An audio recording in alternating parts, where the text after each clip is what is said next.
This presentation is brought to you by Brain Core Therapy. So let's discuss what causes ADHD.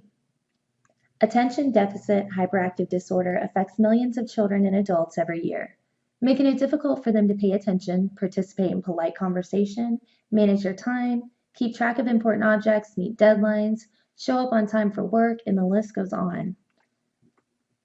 It can be extraordinarily difficult at times for those who suffer with ADHD to live happy, organized, fulfilled lives, especially in a world that too often treats the disorder as a joke, or sometimes worse, they treat it as if it's not even real. ADHD is very real, but its origin is one of the great mysteries of modern medicine. Scientists aren't exactly sure what causes ADHD, but they're not completely in the dark either. Here are some of the possibilities.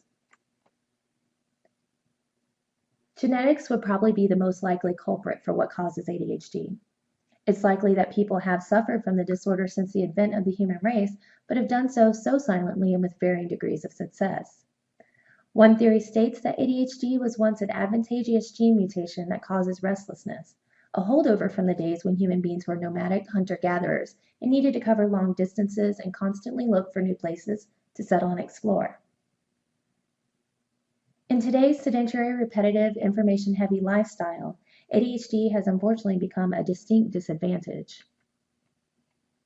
There is some evidence to suggest that environmental damage could be what causes ADHD in some portions of the population.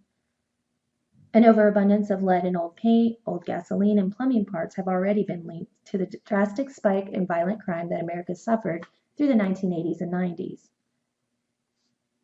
It could also correspond with the high numbers of children born with ADHD in the 70s and 80s, right before lead paint and gasoline were phased out.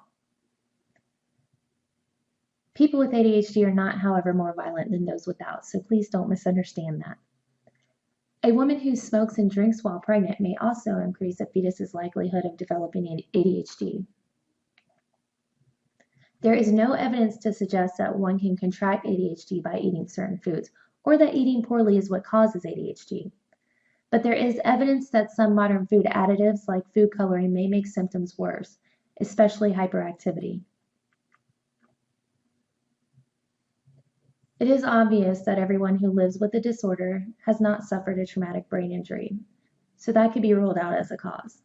However, some people who have received an injury to the brain develop ADHD symptoms thereafter. No one knows exactly what causes ADHD. It's a burden that almost 1 in 13 Americans have to bear. Luckily, there are many treatment options, including the safe and effective biofeedback therapies that don't involve medication. These options help people lead normal, happy, fulfilled lives. For more information or to schedule a consultation, please visit our website at www.braincoretherapy.com.